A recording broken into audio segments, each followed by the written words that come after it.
Have you ever cried for your dream to come true? Have you ever cried for your dream to come true? The No Way Out podcast, episode 37, powered by 29 Skyy Entertainment, founded, operated by my brother, Psycatron. I see you, King. Love always.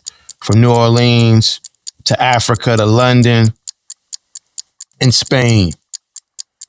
Have you ever cried for your dream to come true? There are over 9 billion people on this earth. And with that being said, mostly, if not all of them, wake up with some type of dream, some type of vision within their mind, something they feel can come true. With that being said, very few, a small percentage of those dreams ever live to see the light of day in real time as a success. You see, dreams feel good. They're easy to formulate. The theta brainwave that God has given you, because there's 5 brain waves that go through your brain. The theta brainwave is the one that allows you to dream. But the thing about it is, when you are dreaming and you wake up, that is where the difficult part, the most extreme part about the dream comes into reality. There is so much pain, struggle, discipline, death, loss that goes around making something that is within your mind come true to fruition. So you can say that is what the struggle was for. That is why when you see people, athletes especially, I love Shannon Sharpe's Hall of Fame speech. When he said, you didn't see me living in a house where it leaked in a cinder block home. You didn't see me have to use a bathroom outside in the woods. You didn't see me eat every animal possible beneath the sun. I did all of that. I worked so hard. Hardly went out, hit the weights, read all the playbooks. I did everything possible to ensure that I could take my name, Shannon Sharpe, and convert it into the type of destiny that I knew would take care of me and my family for the rest of their life. But he said, nobody saw my struggles for 26 years. He said, I cried so many nights when my grandmother couldn't even call me because she said, I can't afford the collect call. Have you ever cried over your dream? Has it ever bothered you so bad that it's not here? That you just cried because you knew, man, I want this so bad. Oh my God, it's bothered me to death. What am I not doing? What do I need to change? Who do I need to become for this to come true? Have you ever got down on your knees and prayed and then cried because, Lord, this has to happen? Whether you believe in God or not, or whatever you believe in, one thing we can agree on in unison is that until you arrive at that inflection point in life where there is no other way, this must come to fruition. This must happen now. When that takes shape and form into your life, that's when everything changes. That's when you start to become. That's when you start to ascend to the supreme being type level in your life.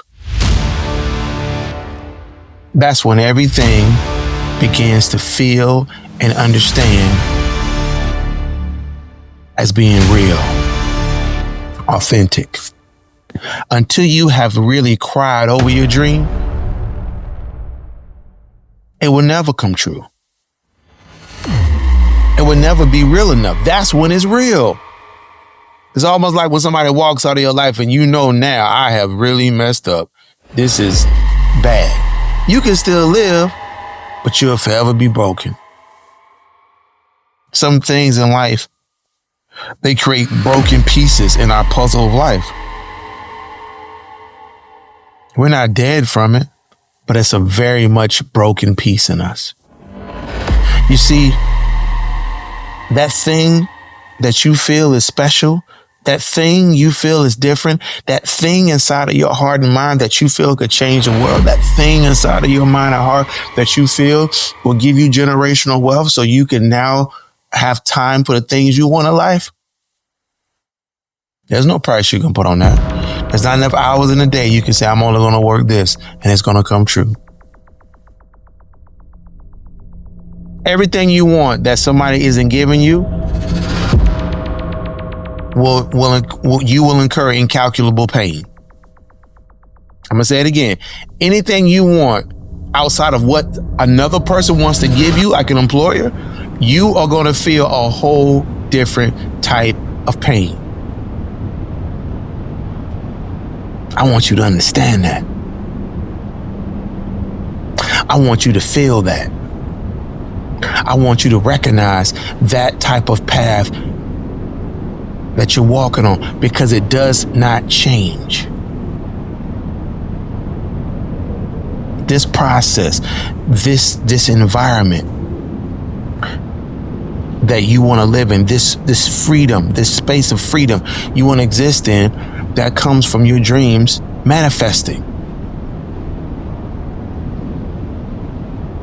And before you get there, all of that pain, all of that misery, all of those nights of uncertainty, all of those financial distress moments you're going to face, you're going to have to shed tears for that. Because if you love something, you're going to cry. When a child is born, a mother or father cries. When a child dies, the tears come uncontrollably.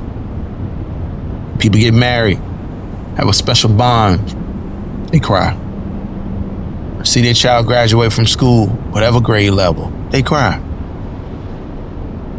When they see their child on drugs, they cry.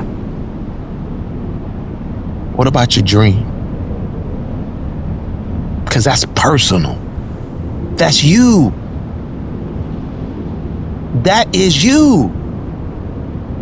How do you feel about yourself knowing that you have not done enough to say, I'm all in? This is the blueprint. This is the plan. This is the money I need. This is the time I got to remanage. This is everything I got to do in order to feel and know and understand that this is going to work and change my life forever. That's not a game. That is Russian roulette. Literally. When you cry over your dream, that is an unparalleled emotional release that you can't compare to anything. Just like you can't compare the emotional release of a child living, being born, or dying. Or you losing your partner.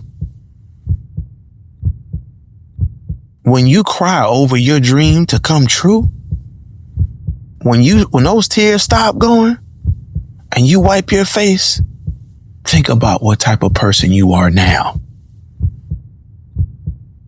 That's why most people fail. They don't cry over their dream. They think about it. They laugh about it. They dream in technicolor. Oh, it's going to be fine. Because they haven't invested into it to the point where it can make them cry. When Nipsey Hussle said the marathon continues, he said, oh, that was because we didn't quit. We didn't always know what we were doing. We just didn't quit. And even though he died in 2019, literally almost 6 years ago, look at his company now. As you watch this video, for those who are watching this watching this podcast on YouTube. And for those who are listening in over the digital airwaves of Apple Podcasts and Spotify and other places, I want you to think about, truly, sincerely, what those three words, what it has created. A $300 million empire. The marathon continues. An indestructible brand of supreme excellence. He didn't always know what he was doing, but so many nights they cried. So many nights they took chances, buried money in the ground, $250,000, only $5,000 was salvageable. They kept going. Equipment getting confiscated by the cops, selling drugs to kind of give them certain money. They kept going, got legit. Never was nobody's favorite. People turned him down. Unsung hero, Crenshaw and Slauson kept building his name up. When I think about the No Way Out podcast, you know, what burns inside of me to be privileged enough to be sanctioned by Psycatron, the CEO, the founder of the company, is because I see something different. This is a dream. This is a real dream that is coming true.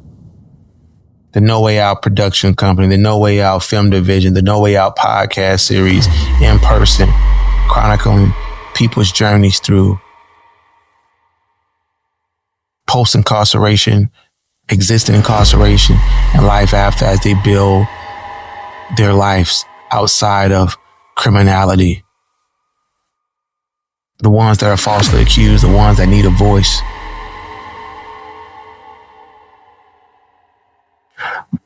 What I'm saying is this. I've cried over this dream. Because I know that because I cried over it, God won't let me let it go. Even if I stopped everything and wanted to work a regular job, I could make $200,000 a year easy. It would never feel right. It would never bring the happiness that I know I deserve, because it's not my dream. See, a lot of people, dreams are already foretold. They just live a lie on social media. But the ones that are truly, truly dedicated and understand that this is inside of me and needs to come out, they never promise anything they don't deliver, and they deliver the results first.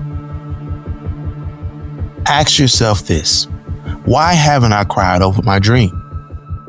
Then ask yourself this: if I have cried over my dream, were those crocodile tears, or were there tears of action and aspiration to push me to the heights of uncertainty so I can reach the unthinkable things I really want in life?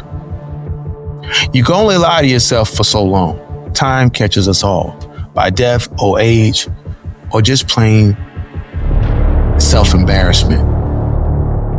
One thing about the No Way Out podcast, we lay it all on the table. The lie can only be told to yourself by you. The truth can be heard around the world. No Way Out podcast, episode 37. Let's get it.